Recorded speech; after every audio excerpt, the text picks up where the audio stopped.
घर में अपना सौखी की यहाँ आ गई आओ है ना घर ही में घुस रहता रुकी ना बोली ना। घर में तो का हाल चाल बता रहा सौखी के अरे गोई रनी है उ जा हमरा बहुत अच्छा लगे जाके आ इतने ना हमर सहेलिया बिया। अच्छा ओकर बेटिया तारी सियान हो गई बिया। तो छुटकी रहे तो हां जी बहुत बड़ हो गई बिया। अच्छा हां हमरा तो एक ही नजर में उ पसंद आ गए। का कोची के अरे हम सोचत नहीं न अपना बाबू से ओकर शादी हो जाए तो बहुत अच्छा रहे, बहुत सुंदर जोड़ी जमे। तो ठीक बात बाबू से पूछ लो ओकर का राय बा अगर उनको दी हो तो ओकर शादी हो जाई। हो बुलाओ ओकरा के। हां रुकी रहो सही कहत रही। ए बाबू बाबू मैं हने आओ तो आ गई समझा। क्या मैं ए बाबू हैं तोर माई घर लिया अपना सहेली की यहाँ जल्दी। अच्छा ओ जब बहुत सुंदर इनकरा सहेली के एगो बेटी बिया हां तो इनकरा एके नजर में पसंद आ गई बिया तो ई कहत है ओकरे से तो शादी हो जाए तो तोर का बात विचार में बताओ। हां बाबू बोला तहार का विचार बा। अरे माई जब तोरा पसंद बिया आ बाबूजी के पसंद बिया तो हमरो पसंद बिया। ए जी हम कहे नी ना रे से हमार बाबू एकदम सुगा सुथर है, बहुत समझदार है। लगा के भाग गइला। हाँ, लजा गए। मतलब बात बन गई। हाँ जी तो देखो अपना सखी के लगे फोन करो आ काल के काले शादी हो जाए ठीक बा। एकदम सही कहते हैं। चलिए अब तैयारी करल जाओ। चलो चलो फोन करो पहले फोन करो।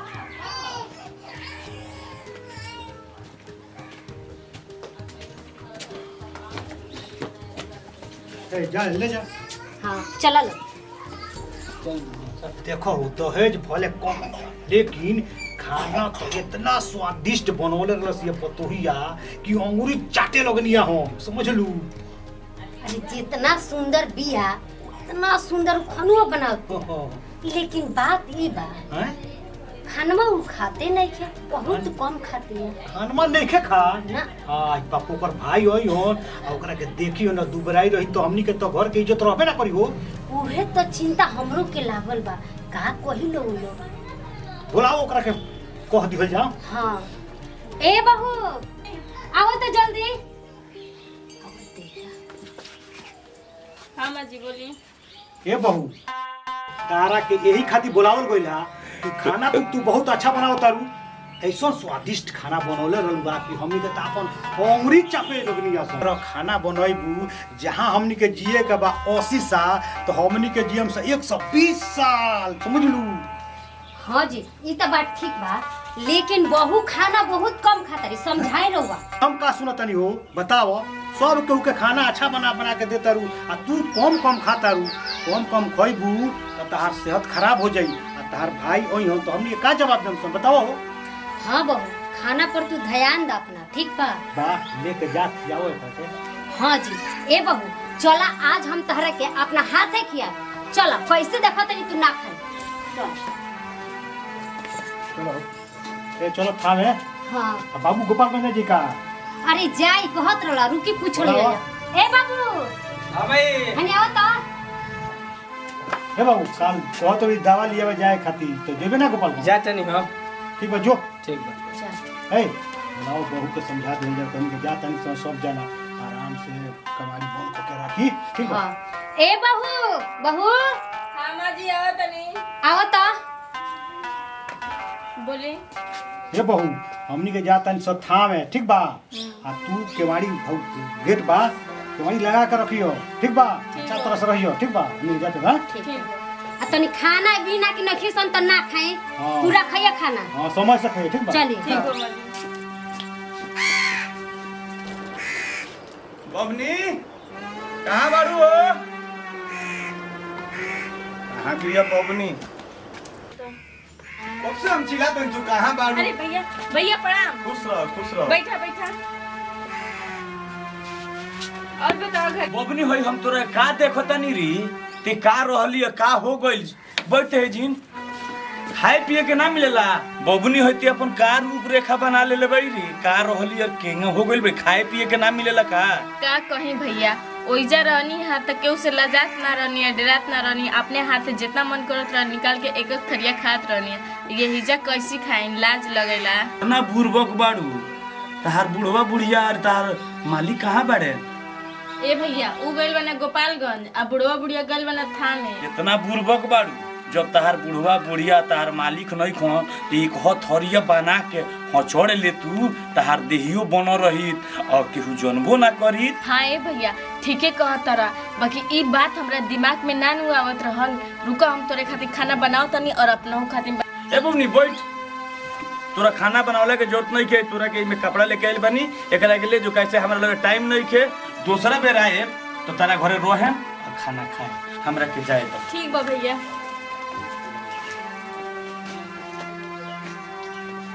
भैया तो बहुत बढ़िया आइडिया दे के गई बड़ा। बुढ़वा बुढ़िया तो हइले लखे आ यहाँ के गइल बानी गोपालगंज आ चलो तनी चिकन बिरयानी आ बना के भर पेट खाए। खाना खा ले माने कि लगत हम हो रहा रुका तनी चल बचा ले तनी।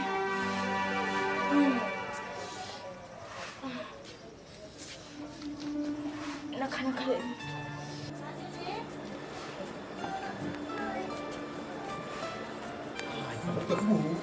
तो या पेटवा दाब के का चलती है जो भाई ओ पका जी, हूं का भइल बा? चलन जल्दी। बहू का भइल बता रहा? हाँ हो का भइल बा? पेट काहे दबले बाड़ू? माँ जी कुछ ना, वैसे पेट में थोड़ा सा दर्द बा। तब ठीक बा, ओमे दवाई धोइल बजा के खा लो। चलो दवाई खा लो अबे आराम हो जाई। आई बाप, 5 मिनट पहले बुढ़वा बुढ़िया आयल रहतन तो हम पकड़ा गल रहनी। अच्छा भइल भगवान बचा लेला। चलो आई बाप, उ तो आ गइल, लगता फल फ्रूट लेके आयल बना। कितना दिन हो गए फल फ्रूट खेला, आज अच्छा से खाए। ए जी आ गनी रहुआ। आ गनी आई का ले आयल बनी? एमे सेव संतरा खीरा ले आइल बनी, फ्रिजवा में रख सबेरे खाइल जाई। लो ठीक बा। ठीक बा, जा चल एक गिलास पानी लेके आ, ठीक बा? ठीक बा। सेब संतरा तो खा लेनी, अब मन करता कि एक खीरो खा ली।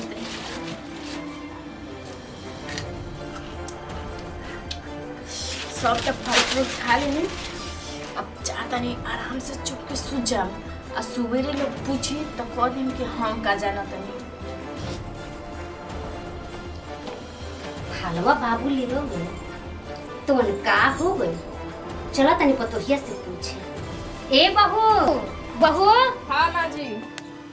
ए बाबू रतिया फलवा फ्रूटवा लियो हुए वो कहाँ बाबू? पता हम रउआ से पूछे वाला रहनी है कि फ्रिजवा में फल फ्रूट रखले नहीं का हो गई। हम सोचनी कि रउआ चोरा के कहीं रखले हो। हम फल फ्रूट चोरा जाएम? तू तो झूठे अक्षरंग लगाव तारू हो। तहार दिमाग खराब नहीं खेनु हो गई? जाके खोज कहाँ रखले बाड़ू। ए बहू बहू। हाँ माँ जी आवा तनी। आओ तो जल्दी। बोली। देखो तारा मरद के आ तारा ससुर के हमरा हाथ के बिरयानी बड़ा पसंद है। हम बना के रख देले बानी। उ लो आई लो त खिया दी है। जा तनी मिरवा घरे ओकरा भईवा के जन्मदिन बा। ठीक बा? ठीक बा। ठीक बा। बहुत बढ़िया सुगंध आता। आज बहुत बढ़िया मौका मिलल बा, मौका के पूरा फायदा उठाएम। चला तनी पूरा बिरयानी खा लेब। हमरे लाट होता। बहुत अच्छा बिरयानी बनेले बनी मम्मी जी।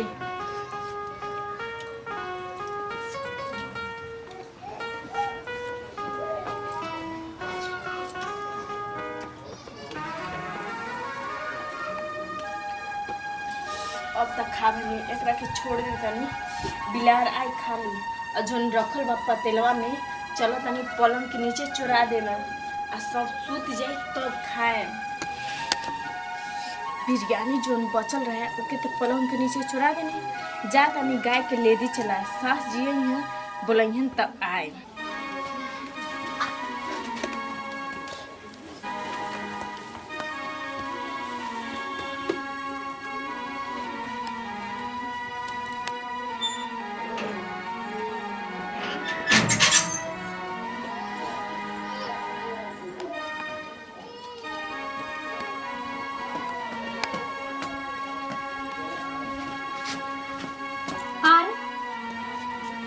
कमरिया खोल के कहाँ बड़ी?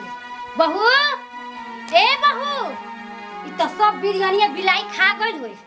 बहू हाँ माँ जी आ तनी।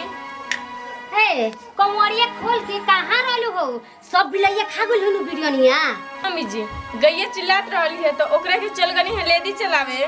ठीक बात चल गइल हो त तारा कमरिया बन के ना जाला, सब तो बिलाइया जियान कर देले होई। चलो त देखल जा। आय बाप हे उ त सब बिलाइया खा के बर्तन खाली कर देले बिया। सुना उ लोग के आवे से पहले चलो बना दी हो जा ना त का खाइ लो लो। ठीक बा मम्मी जी चली। ई त सूत गेल बाड़ी। चलो तनी बुढ़वा बुढ़िया के देखी सूतल बाड़न कि ना। और जोन धले बानी बिरयानी पलंगवा के नीचे बैठ के खाए आराम से।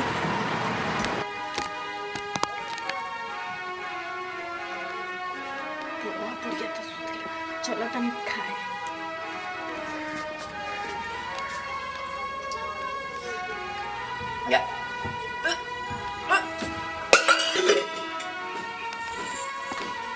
रतिया के का गिरता हमको देखी। अरे कितना लाइट जल रहा। हाय रे ते 12 बजे रतिया के बिरयानी खाता रहीस। ते तो कहत रहीस कि बिरयानी बिलाई खा गई। बाड़ा ते चटनी बाड़े रे तोर माई बाप इहे सिखा के भेजले बा। ई बताओ कि बिरयानी आ कबो फल फ्रूट गायब हो जाता, एकर मतलब ते ही सब खाता रहीस चोरा चोरा के। ए मम्मी जी इंजाम लगावे से पहले अपने गिरवान में झांक के देख लेवल जाला। और रहुओ तो ओ दिन बाबूजी और यहाँ के गल रानी गोपालगंज तो अकेले अकेले बिरयानी बना के आप खात रहनी तो हम देखनी ना रहुओ के। आही बाप तू देख ले बारू कनिया, देख ले बारू तो ठीक बा, लेकिन घरवा में केहू से मत कहियो, बुढ़ऊ से तो औरी मत कहियो ना ते वहाँ के जोर मोर के हमरा पर अंगार हो जाए कि जानत नहीं खू। ई बतिया वहाँ के जाने तो गौवा में घूम घूम के सब लोग से कहेम, प्रचार हो जाई आ लोग शिकायत करी। इससे कहत है ना ना ना हमनी के कहाँ सुनत, हमनी के तो ना ना हमनी के कहाँ सुनत है। अरे हमनी के बाप बेटा दोनों जना बहिर बनी। ए बाबूजी अब कहला से का फायदा बा? सास पटो दोनों भोट पेलुए बारी सो। चलो हमनी के कमाइल जाई खइयो सो। काम ना चली जाओ, अभी बहुत रात बा। चलो सुतो चलो चलो चलो। भोजपुरिया भाई लोग के प्रणाम। प्रणाम भाई। देखी हमनी के ये वीडियो बनवनी सन जौना के शीर्षक बा सौतेली माँ। सौतेली माँ के ऐसा ना होकर चाहिए जैसन कि हमनी के वीडियो में देखौनी सन। आ देखी ई सौतेली माँ माने 10-11 गो एपिसोड के साथ हमनी के रोवा लोगन के समक्ष प्रस्तुत करें सन। आशा ना पूर्ण विश्वास बा कि ई वीडियो रोवा लोगन के अच्छा लगी आ दिल के छू जाए। तो देखी चुनावी बिगुल बात चुकल बा। हमार पोतो जौन बाड़ी की दईभाता पंचायत से बीडीसी प्रत्याशी बाड़ी, तो रोवा लोगन से हाथ जोड़ के विनती बा कि आपन बहुमूल्य वोट हमरा पोतो आरती सिंह के दी आ भारी बहुमत से विजयी बनाई। विशेष बात ई बा कि मान ली कि हमनी के तो वोट मांगे जाइले सन तो भाई बाहर में जे भी माने मर्द बड़े लोग से मांगनी सो, जे औरत बड़े लोग से मांगनी सो, लेकिन कनिया जे बा वो लोग से हमने के वोट ना मांग पानी सो। तो ये वीडियो के माध्यम से हम लोग से हाथ जोड़ के विनती करते हैं कि जे भी मैंने कनिया बालो बहू बालो वो लोग भी हमरा पतो के जिताई लोगी आ दईभाता ग्राम पंचायत में विकास के काम हमनी के करम सन। बस ये हमरा कहे करला। जय जवान जय भोजपुरिया।